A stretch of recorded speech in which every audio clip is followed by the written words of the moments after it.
સ્વામિનારાયણ હરે વચનામૃત કાર્યાણી પ્રકરણનું 11મું પ્રેમના લક્ષણનું. સ્વામિનારાયણ હરે સંવત 1877 કારતક સુધી એકાદશીને દિવસ શ્રીજી મહારાજ ગામ શ્રી કાર્યાણી મધ્યે વસ્તા ખાચરના દરબારમાં ઉગમણે દ્વાર ઓરડાની ઓસરીએ રાત્રિને સમયે વિરાજમાન હતા અને ધોળો ખેસ પહેર્યો હતો અને ધોળી છીંટની ડગલી પહેરી હતી અને મસ્તક ઉપર ધોળી પાગ બાંધી હતી અને પીળા અને રાતાજે ગુલદાવદીના પુષ્પ તેના હાર પહેર્યા હતા અને પાગમાં પીળા પુષ્પના તોરા લટકતા હતા અને પોતાની આગળ 2 કોરે 2 વાળંદ મશાલ લઈને ઊભા હતા અને પોતાના મુખારવિંદની આગળ મુનિ તથા દેશ દેશના હરિભક્તની સભા ભરાઈને બેઠી હતી. પછી શ્રીજી મહારાજને સચ્ચિદાનંદ સ્વામીએ પ્રશ્ન પૂછ્યો, જે ભગવાનને વિશે પ્રીતિ હોય તેના શા લક્ષણ છે?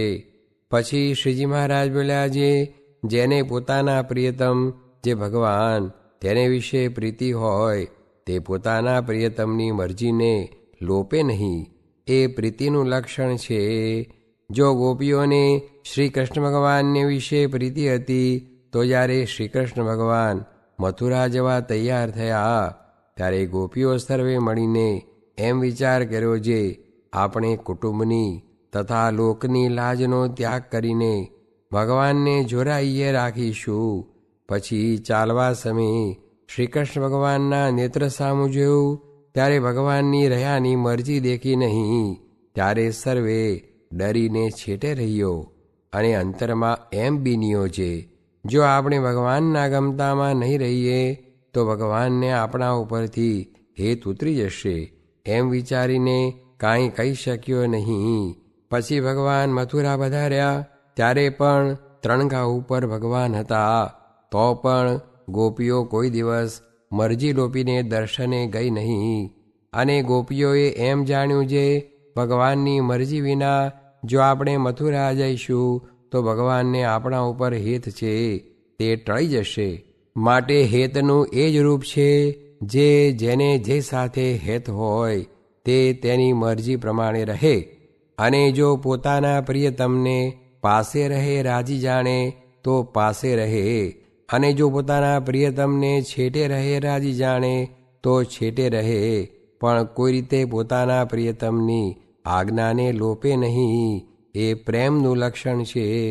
જો ગોપીઓને ભગવાનને વિશે સાચો પ્રેમ હતો તો આજ્ઞા વિના ભગવાનને દર્શને ગઈ નહીં. અને જ્યારે ભગવાને કુરુક્ષેત્રમાં તેડી ત્યારે ભગવાનનું દર્શન કર્યું, પણ કોઈ રીતે ભગવાનના વચનનો ભંગ કર્યો નહીં. માટે જેને ભગવાનને વિશે પ્રીતિ હોય તે ભગવાનની આજ્ઞા કોઈ કાળે લોપે નહીં. જેમ ભગવાનનું ગમતું હોય તેમ જ રહે, એ પ્રીતિનું લક્ષણ છે. પછી શ્રીજી મહારાજ બોલ્યા, લ્યો એક અમે પ્રશ્ન પૂછીએ. પછી મુનિએ કહ્યું, હે મહારાજ પૂછો. પછી શ્રીજી મહારાજ બોલ્યા, જે ભગવાનનો ભક્ત હોય તે ભગવાનની મૂર્તિના સંબંધ વિનાના જે અન્ય સંબંધી પંચવિષય તેને તુચ્છ કરી નાખે છે અને પંચે પ્રકારે એક ભગવાનનો સંબંધ રાખે છે, એવો જે ભક્ત તેને ભગવાન એમ આજ્ઞા કરે, તમે અમ થકી છેટે રહો. ત્યારે તે જો ભગવાનના દર્શનનો લોભ રાખે તો એને આજ્ઞાનો ભંગ થાય, અને જો આજ્ઞા ન પાળે તો ભગવાનને એ ભક્ત ઉપર હેત ન રહે. માટે એ ભક્તે જેમ માયિક શબ્દાદિક પંચવિષયનો ત્યાગ કર્યો છે, તેમજ ભગવાન સંબંધી જે શબ્દ, સ્પર્શ, રૂપ, રસ અને ગંધ એ પંચવિષય છે તેનો પણ ત્યાગ કરે કે ન કરે, એ પ્રશ્ન છે. પછી સર્વે મુનિ મળીને જેને જેવી બુદ્ધિ હતી તેણે તેવો ઉત્તર કર્યો, પણ એ પ્રશ્નનું સમાધાન થયું નહીં. પછી શ્રીજી મહારાજને કહ્યું, હે મહારાજ એનો ઉત્તર તમે કરો. પછી શ્રીજી મહારાજ બોલ્યા, જેને ભગવાનને વિશે દ્રઢ પ્રીતિ છે અને ભગવાનને અખંડ સંબંધે રહિત જે માયિક પંચવિષય તેને તુચ્છ કરી નાખ્યા છે અને શબ્દાદિક પંચવિષય કરીને ભગવાન સંગાથે દ્રઢપણે જોડાણો છે તે ભક્ત ભગવાનની આજ્ઞાએ કરીને જ્યાં જ્યાં જાય છે ત્યાં ત્યાં ભગવાનની મૂર્તિ પણ એ ભક્ત ભેળી જ જાય છે. ને જેમ એ ભક્તને ભગવાન વિના રહેવાતું નથી તેમજ ભગવાનને પણ એ ભક્ત વિના રહેવાતું નથી. અને એ ભક્તના હૃદયમાંથી આંખનું મટકું ભરીએ એટલી વાર છેટે રહેતા નથી. માટે એ ભક્તને પાંચે પ્રકારે ભગવાન સંગાથે અખંડ સંબંધ રહે છે. કેમ જે શબ્દાદિક પંચ વિષય વિના જીવ માત્રને રહેવાતું નથી તે શબ્દાદિક પંચ વિષયને એણે તુચ્છ કર્યા છે અને પંચે પ્રકારે કરીને ભગવાનને વિશે જોડાણો છે. તે માટે એ ભક્તને ભગવાન સાથે અખંડ સંબંધ રહે છે. ઇતિ વચનામૃતમ. એ રીતે કાર્યાણી પ્રકરણનું 11મું વચનામૃત જે તે થયું. સ્વામિનારાયણ હરે સ્વામીએ વાત કરી જે નવરાશ હોય ત્યારે ભગવાનની મૂર્તિને લઈને બેસવું. તે મૂર્તિ તે શું છે? ભગવાનની કથા, કીર્તન, વાર્તા ને ધ્યાન એ ભગવાનની મૂર્તિ છે.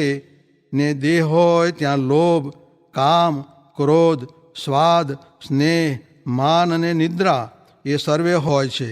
તેને તો દેહ ભેળા કરી રાખવા. તે તો જેમ કોઈ કફીણનું વ્યસન રાખે છે તે સુખ જેવું જણાય છે, પણ એ તો દેહને દુઃખ દેવું છે એમ સમજવું. સ્વામિનારાયણ હરે સ્વામીએ વાત કરી જે સૂક્ષ્મ દેહનો કજિયો બહુ ભારે છે ને તેમાંથી સ્થૂળ દેહને ધક્કો લગાડી દે છે. તે કેમ કરવું? એ પ્રશ્નનો ઉત્તર જે એ તો મોટા મોટાને પણ કજ્યા છે ને એટલું મટે ત્યારે તો સિદ્ધ થઈ રહ્યા. પછી શું કરવાનું રહ્યું? એટલું જ કરવું છે. સ્વામિનારાયણ હરે સ્વામીએ વાત કરી જે આપણે મહારાજની કોઈ આજ્ઞા તરત રાજી થઈને માની નથી. કેમ જે આપણને સૂઝે નહીં અને બુદ્ધિ પણ પહોંચે નહીં ને મહારાજને તો પૂર્વાપર સૂઝતું હોય. તે શી આજ્ઞા? જે રાંધેલું અન્ન મોરે માગવાનું કહ્યું તે કોઈએ માન્યું નહીં. તે પ્રથમ પોતે માગીને પછી મનાવ્યું. ને મંદિર કરવાનું કહ્યું તે કોઈ હા પાડે જ નહીં. પછી ભણવાનું કહ્યું તે કોઈ માનતા નહીં. ને પથ્થર રાખવાનું કહ્યું તે પણ માને નહીં. એ આદિક સર્વે વચન પરાણે ઘણો આગ્રહ કરીને મનાવ્યા. તે મહારાજને ને મોટા સાધુને તો પૂર્વાપર સૂઝે, પણ તે જીવને મનાય નહીં. ને વચન માનવા ને ન માનવામાં પણ વિવેક રાખવો. તેમાં નારાયણદાસની વાત કરી જે ત્યાગ રાખતો. તેમાં ખાવાનું કહ્યું ત્યારે ખાવા માંડ્યું, તેમાં વિચાર નહીં. ને પછી તેમાં સંકોચનું કહ્યું ત્યારે અન્ન મૂકી દીધું. વળી જોડા પહેરતો નહીં તે પહેરવાનું કહ્યું. ને જોડા પહેર્યા ત્યારે પગમાં કઠીને લોહી નીસર્યું પણ કાઢે નહીં. એ માટે એમ ન કરવું ને વિવેક રાખવો. સ્વામિનારાયણ હરે સ્વામીએ વાત કરી જે મંજીભાઈએ પૂછ્યું જે જ્ઞાની હોય તો પણ કાંઈ વાસના રહેતી હશે? સ્વામી કહે શુકજી ઉડ્યા ને જનકથી ઉડાણું નહીં. ને બેક પ્રવૃત્તિનો જોગ રહે ત્યાં સુધી જણાય ખરી. જેમ અમે ત્યાગી થયા તેવા સમામાં ગામ, નદી બધું દેખાતું. માટે એ કાંઈ વાસના હતી? એ તો જોગે કરીને દેખાતું. ને 20 વર્ષ થયા પછી છેટું પડ્યું એટલે દેખાણું નહીં. તેમ પ્રવૃત્તિમાં જ્ઞાન વૃદ્ધિ પામે, અંતઃકરણ શુદ્ધ થાય, પણ જોગે કરીને ઇન્દ્રિયોની શુદ્ધિ થતી નથી. પછી નથુ પટેલે પૂછ્યું જે પ્રાપ્તિમાં ફેર છે કે નહીં? સ્વામી કહે પ્રાપ્તિમાં ફેર નથી, બરાબર છે. ને નિવૃત્તિવાળાને એટલો અધિક ન કહીએ તો તમે માનો પણ બીજા માને નહીં. માટે એમ ઉત્તર કરવો પડે. પણ ભગવાન તો ચાહે તેમ કરે, તેનો કોઈ ધણી છે?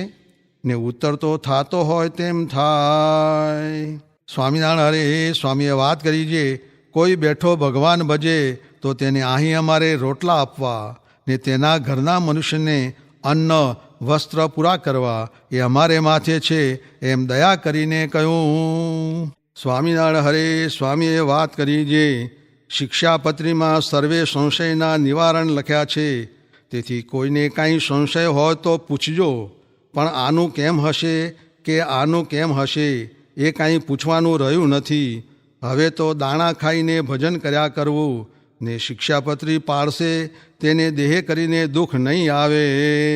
સ્વામિનારાયણ હરે સ્વામીએ વાત કરી છે, સાધુતાના ગુણ હોય તેવો ગ્રસ્ત પણ સાધુ કહેવાય, પણ લુગડા રંગેલા તેણે કરીને સાધુ ન કહેવાય. સ્વામિનારાયણ હરે સ્વામીએ વાત કરી છે, આ સત્સંગમાં 3 પ્રકાર છે. જે સત્સંગી હોય તેને કુસંગી કરી નાખે, ને અંતરદ્રષ્ટિ કરતો હોય તો બાહેર દ્રષ્ટિ કરાવે, ને વ્યવહારમાંથી ઉદાસ હોય તો તેમાં ચોંટાડે, એવા પણ મંદિરમાં છે. માટે એને ઓળખીને ત્યાગ કરવો. એક તો ઇન્દ્રિયારામ અને એક અર્થારામ એવા છે, ને જો તે વચ્ચે કોઈ પથારી કરે તો 6 મહિના થાય ત્યાં વિમુખ કરી નાખે. તેને પણ ઓળખીને તેનો સંગ ન કરવો, ને ગરાશિયાની ઘોડે અંતર મળવા દેવું નહીં. અર્થારામ સાથે અંતર મળ્યું કે ભૂંડું થયું, એ બેને મૂકીને આપણે તો આત્મારામ થાવો. સ્વામિનારાયણ હરે સ્વામીએ વાત કરી છે, આ જે સ્વામિનારાયણ તેણે જે કોઈ કચવાવશે કે રૂખમાં નહીં રહે તેનું તો બહુ ભૂંડું થશે, ને કાંઈનો કાંઈ નરસું થઈ જશે, માટે કચવાવા નહીં. સ્વામિનારાયણ હરે સ્વામીએ વાત કરી છે, ઓહો, અમે નાના હતા ત્યારે કૂવામાં મોટા પાણા નાખતા હતા, પછી ઓલી લીલ જે હોય તે ખસીને પાણી ચોખ્ખું થઈ જાય, પણ પાછી લીલ ભીડી થઈ જાય. તેમ આ વાતું કરીએ છીએ ત્યારે માયારૂપ લીલ ખસી જાય. ટ્રેક 55 વ્યવહાર સાથે ભગવાન કેવી રીતે ભજવા, ભાગ 1. ભગવાનની જે પ્રાર્થનાની વાત કરી છે, હોળી ઉત્સવ મહારાજે સારંગપુરમાં કર્યો, ભવ્યતાથી ફૂલદોલ ઉત્સવ કહેવાય છે, અને બધાને બહુ સુખ આપ્યું. ને એમાં જે આ પ્રકરણમાં આટલી આ વાત જે આવી છે એ બધી આધ્યાત્મિક વાત છે, અને એનું જે વર્ણન નિરૂપણ આપણે આ વખતે બહુ સારી રીતે સાંભળ્યું. બધાએ બહુ સરસ રીતે વિવેક સાગરે દરેક ઉપર એટલું બધું વિવરણ સરસ કર્યું છે કે એ વસ્તુ જો આપણે સાંભળીએ તો પછી આ ભગવાનનું સુખ બોલીએ ત્યારે તાદૃશ દેખાય કે આ બધી વસ્તુઓની અંદર આ જાતનું વર્ણન છે, એટલે એનો પાઠ કરવો તો પણ થઈ શકે. આટલા બોલીએ છીએ પણ એનું રહસ્ય એ કેવી રીતનું બધા આગળના ભક્તોને એમાં કેટલો લાભ નુકસાન થયું છે એ બધા દ્રષ્ટાંત સિદ્ધાંતો સાથે જબરદસ્ત સારામાં સારું બધું પ્રવચન વિવરણ કરેલું છે. એટલે કે એક મૂળ વસ્તુ છે કે આધ્યાત્મિક બાબત છે. માણસ જેને આધ્યાત્મિક જીવન જીવવું છે, આધ્યાત્મિક લાભ જેને મેળવવો છે, અને જેને શાંતિ મેળવી છે અને પરમ સુખ મેળવવું છે, એને માટે આ બધી વાત છે. વ્યવહારિક સંસારિક કાર્યો કરીએ છીએ અને એની અંદર આપણે જ્ઞાનીએ છીએ, સમજીએ છીએ, કરીએ છીએ અને બધું છે જ, પણ આ જ્ઞાન છે એ સ્વાય કે જીવમાં ઉતારવાનું છે. જ્ઞાન માર્ગ છે એ સ્વાય કે કઠણ છે, વ્યવહાર માર્ગ છે એ કંઈ કઠણ છે નહીં. કેટલી વખત થાય કોઈ આવો આ કામ છે અને કર્યું એવું આપણાથી ન થઈ શકે, પણ એ સ્વાય કે સહેલ છે, જીવમાંથી થયેલું છે એટલે થઈ જાય. વેપારીનો દીકરો ભણ્યો ગણ્યો ના હોય પણ વેપારમાં જો બેસી જાય દુકાને તો વેપાર કરતો થઈ જાય. થઈ જાય કે ના થાય? ભૂપેન તૈયાર થાય છે, થઈ ગયો હોય છે ઉંદર, એમ દરેકના દીકરાઓ થઈ જાય કે એની સાથે લઈએ, બેસાડીએ, દુકાને એને કામ કરતો થાય, થોડો લાભ કરે, નુકસાન કરે, પણ એમ કરતાં તૈયાર થઈ જાય. ભલે ભણ્યો નથી ને તો અનુભવથી થઈ જાય, અને ભણ્યા કરતાં અનુભવ પાછો આગળ વધી જાય. કેટલાક ભણેલા માણસો નથી છતાં પણ કરોડોનો વેપાર ચાલતો હોય. આપણા લક્ષ્મણભાઈ તમે જાણો છો ને, એના ભણ્યા નથી, બિલકુલ તમે જાણતા જ કેટલું થોડું જ ભણ્યા છે, પણ કરોડોનો કંટાળો કામ કરે, હિસાબ કિતાબ બીજું ત્રીજું બધું. એટલે શું અનુભવ થયો ને એ કામમાં પડ્યા, એટલે એ કામનો જેમ જેમ અનુભવ થતો ગયો એમ અંગ્રેજી બોલતા થયા. વાત અંગ્રેજીમાં બોલી ચાલે શું, પણ પેલું બોલતા બોલતા બધું આવડી ગયું. એટલે સ્વામી જાણે વ્યવહાર મારે કંઈ કરે, એટલે શું કે આપણે ભણ્યા છે એને જ વ્યવહાર આવડે, બહુ બુદ્ધિવાળા હોય એને જ આ બધા પૈસા કમાવતા આવડે, પણ એવું કંઈ નથી. એ માણસ એ ધંધામાં લાગે, એમાં અનુભવ મળતો જાય, અનુભવ મળે એમ કામ આગળ વધતું જાય. એવી રીતે આ પણ સ્વામી કહે છે કે જ્ઞાન માર્ગ છે એકદમ આવડે એવું નથી. એને માટે પણ બહુ કઠણ વસ્તુ એ જ છે કે જે માર્ગ જ્ઞાન માર્ગે ચાલવું અને એ માર્ગે ચાલવું, એક જ્ઞાન માર્ગ શીખવો ને એ માર્ગે ચાલવું. શીખવો છે એ પણ શીખતા શીખતા બધી વાત તો આપણે સાંભળી, ભણાવ્યો ને, પાઠ તો આપ્યો તમને વિવેક સાહેબ. કેટલા 7 દિવસ થયા? 8 દિવસ થયા. 7 દિવસ પારાયણ થઈ આપણી. 7 દિવસનું તમને દરરોજનું લેસન સાંજનો આ ટાઈમ પ્રમાણે મળ્યું કે ના મળ્યું? પણ પછી અહીંથી ઉઠ્યા પછી પાછું એનો લેસન કરીને આવ્યા નહીં કોઈ. હોમવર્ક કરવું પડશે ને, હોમવર્ક પાછું રહી ગયું આપણું. એટલે જો સાંભળ્યું છે, શીખ્યા, એટલે આપણને આપ શીખવાડ્યું છે કે ભાઈ આ બધું આમ છે તેમ છે. એટલે એ રીતે આપણે જો તૈયાર, એટલે જ્ઞાન માર્ગ સમજવો એ રીતે ચાલવું અને એ માર્ગે ચાલવું, પછી ચાલવું એ પાછું એટલું છે. એટલે એ બધી વસ્તુ છે. પણ આ શ્રદ્ધાથી અને મહિમાથી આ બધા કથા સાંભળી છે એટલે લાભ જરૂર થવાનો છે. ભલે યાદ નથી રહ્યું થોડું આપણને, બધી વાતો યાદ નથી રહી, પણ આવા કેસેટોમાં કદાચ સાંભળીને તૈયાર થવાનું છે. દરરોજ મૂક્યા કરવી, જ્યાં જ્યાં જઈએ ત્યારે મોટરમાં બીએ તે, તો એ વાત તાજી ને તાજી રહે. કાલે આપણે તાજી સલામની વાત કરી હતી ને, તે રાણાએ આજે એનો અમલ કર્યો પાછો. તાજી સલામ કરવું, એક કર્યું, 25 વખત ઉઠ બેઠ કરીને સલામ કરવી પડે, કહેવાયની વાત. એટલે કહેવાનું, એટલે રાણાને વાત જે મળે એમાં તરત થોડો અમલ કરી લે, પણ પછી પાછું ભૂલી જવાય. એટલે આવી વસ્તુ છે. એટલે તાજી વાત રહે. આપણે આ જ્ઞાનની વાત છે એને દરરોજ તાજી રાખવી પડે અને દરરોજ એ કરવું પડે. પણ વ્યવહારનું તમે દરરોજ જો વેપાર કરો છો તો તાજું રહે છે. દરેક જે વેપાર કરતા હોય, કાપડનો વેપાર કરતા હોય, લોખંડનો વેપાર કરતા હોય, પેરપાટનો કરતા હોય, બધું કોઈ પણ બિઝનેસ કરો તો તમારે બધા માલની ખબર હોય કે આ જાતનો માલ છે, એની આ કિંમત છે, આ છે તે છે તે. અમારા પરમાર હતા દેશની અંદર, અને છેલ્લી વારે જોગીમાની સાથે અહીં આવ્યા હતા 70ની અંદર. એ પરમાર બહુ જૂના સત્સંગી સાસીમાનું છે. એને બૂટની દુકાન હતી, શૂઝ એની, શિવલાલ પરમાર. પણ એની દુકાન આખી ભરેલી બૂટથી હોય અને બહુ સારી રીતે વેપાર ચાલતો. પણ એને એક જોડાની ખબર હોય, એની સાઈઝ આ છે, એની કિંમત આ છે. કારણ કે રાત દિવસ એનું મનન થઈ ગયેલું, એટલે ખબર પડી ગઈ. હવે એને કંઈ સ્કૂલમાં ભણવા નથી બેઠો, પણ છતાં એ વેપાર કરતો હતો, તેને બધો જ ખ્યાલ આવી ગયો. પણ શું, કાયમ દરરોજનું રિપીટ કે આ જોડો છે, એની આ કિંમત છે, એની જોડા છે, ત્યાંથી માલ આવ્યો હોય ત્યારથી જોઈ લે કરે, બીજું ત્રીજું એવું દરેકને. કાપડવાળાને કાપડ થાય કે આ જાતનો કાપડ છે, આ મિલનું કાપડ છે, ને આટલો ભાવ છે, ને આ છે, બીજું ત્રીજું. એટલે એ રીતે આપણે બધાને ખબર પડી જાય કેટલું શું છે. બેંક મેનેજ બધા બેઠા છે તો એને બેંકનો દરરોજ બેલેન્સની ખબર પડી જાય કે આ બ્રાન્ચમાં આટલું છે, ને આ બ્રાન્ચમાં આટલું છે, આટલું આજે આવ્યું ને આટલું ગયું. બેંકવાળા કરે છે ને, મોટી બેંક હોય કે નાની બેંક હોય, પણ એને દરરોજ ખબર પડી જાય. અને ખબર પડે પછી કોઈ પણ પૂછે કે ભાઈ આની આ વ્યક્તિના તો આટલા છે, આ વ્યક્તિનું અહીં છે, આનું આ છે, બધું જ. કારણ કે દરરોજનું રિપીટ, દરરોજ એની અંદર ખબર પડી જાય. એટલે અભ્યાસ કર્યો છે પછી મોડે થઈ જાય. એક દાડે થાય છે? નથી થતું. એક દાડે શું કંઈ જ્ઞાન દેવાય નહીં. એક દિવસે કંઈ છોકરો મોટો થાય ખરો? કેટલા વર્ષ થયા મોટો કરતા? એટલે દરેકને મોટો કરતાં છોકરાને ટાઈમ લાગે, એકદમ થતો નથી. ધીરે ધીરે ખવડાવીએ તો મોટો થાય, પણ એક દાડો 50 વર્ષનું ભેગું જમાડી દે, છોકરો મરી જાય. એટલે એક દિવસ એને બધું જ્ઞાન ના થઈ જાય, એક દિવસ એને અભ્યાસ પૂરો ના થઈ જાય. ધીરે બધું સમજાય. એટલે દરરોજ એને યાદ કરે, દરરોજનું એનો પેલું રિપીટ કરતો જાય. એ બધું કરતાં બધું આ પાકું થતું જાય. એટલે સ્વાય કે એવું જ્ઞાન છે, પણ એક દિવસે નહીં, પણ ધીરે દરરોજ એનું વાંચન કરતાં એને બધું ખ્યાલ આવી જાય. અને પછી એને મોડે કંઠસ્થ થાય, ગમે ત્યારે બોલે ત્યારે ઊભો થઈને ફટફટ બોલી જાય. એટલે જેમ મેં કહ્યું, વેપારમાં દુકાનની વસ્તુ છે, તમને ઘરે આવ્યા હોય ને ત્યાં પૂછો તો એ તમે કહી દો કે મારી દુકાનમાં આજ ફલાણો માલ છે. પછી ત્યાં ભારતમાં આવ્યા હોય ને તો તમે કહી દો કે મારી દુકાનમાં આ બધો માલ છે. કારણ કે બધું મોડે થઈ ગયું છે કમ્પ્લીટ. એમ આપણે શું કે આ જ્ઞાન જો એ મોડે થઈ ગયું હોય તો તમે ગમે ત્યાં જાઓ તો એ જ્ઞાનની વાત તરત ચાલુ થઈ જાય કે આ જાતનું આમ છે તેમ છે, પોતાને દ્રઢ થઈ ગયું છે. એટલે સ્વામી કહે છે કે આ જ્ઞાન માર્ગ એ શીખવો ને એ માર્ગે ચાલવું તો આપણને આ બધું સંપૂર્ણ રીતે થાય.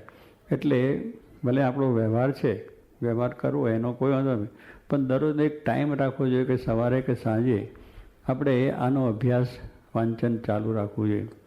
આ છે જે આપણે મહારાજ કહ્યું છે કે વચનાવત છે. વચનાવતનો એક વચનાવત તમે વાંચો, પણ ધીરેથી સારી રીતે વ્યવસ્થિત વાંચો. એટલે આપણે શું એને વાંચી જવું એવું નહીં, વાંચે પણ કરે નહીં વિચાર, તે સમજે નહીં સગળો સાર. વાંચી નાખે કે કેમ મેં વચનામૃત વાંચીને નાખી દીધું, પછી વાંચીને નાખી દેવાની વાત નથી, વાંચી નાખ્યું. ભાઈ વાંચી ગીતા તો ગીતા વાંચી નાખી, ભાગવત તો પૂર્ણ વાંચી નાખ્યું. વાંચી નાખવાથી કે કથા કરી જવાથી આ કંઈ બહુ પ્રાપ્તિ થતી નથી. પેલું છે વાંચે પણ કરે નહીં વિચાર. વાંચ્યાની સાથે વિચારપૂર્વક ચિંતનપૂર્વક આપણું વાંચન થાય તો એ આપણે આત્મસાત થઈ જાય. પછી ગમે ત્યારે ઊંઘમાંથી પૂછો તો પણ ડટ થઈ ગયેલું હોય એટલે તમે કે આ શું છે કે તમારો શ્લોક ફલાનો શ્લોક તરત બોલી નાખે. વચનામૃત તો ફલાના છોકરા ફટફટ બોલે છે ને, ફલાનું વચનામૃત ઢીકનું વચનામૃત આ તેન બીજું ત્રીજું. એટલે જેમ સ્વામીની કાલે ગીતા વાંચી ગયા ને છોકરાઓ એ કંઠસ્થ થઈ ગયું. હવે એ બરાબર રીતે જો એનું રિપીટ દર વખત કર્યા કરે તેમને કાયમ માટે કંઠસ્થ થાય. અને પછી પાકું થયા પછી એ ગમે તો વ્યવહાર બીજો કરતા હોય પણ જ્યારે પૂછો તરત ઊંઘમાંથી ઉઠીને બોલી જાય, કારણ કે એક ડઢ થઈ ગયેલી વસ્તુ છે. એટલે એ રીતે આ બધું આપણે તૈયાર કરવાની વાત છે. એટલે જ્ઞાન માર્ગ સ્વામી એ રીતે કરવો કે શીખવું ને એ માર્ગે ચાલવું. એટલે ચાલવી એટલે શું કે એને દરરોજ ને દરરોજ કર્યા કરીએ એટલે ચાલવું. જેમ ચાલીએ છીએ ને અહીંયા ત્યાંથી ઘરે થઈ ગયા ને ત્યાં ચાલીએ છીએ તો મંદિર આવે છે, ઘરનું કામ થાય. એમાં ચાલવાનું એટલે દરરોજ એને પાછું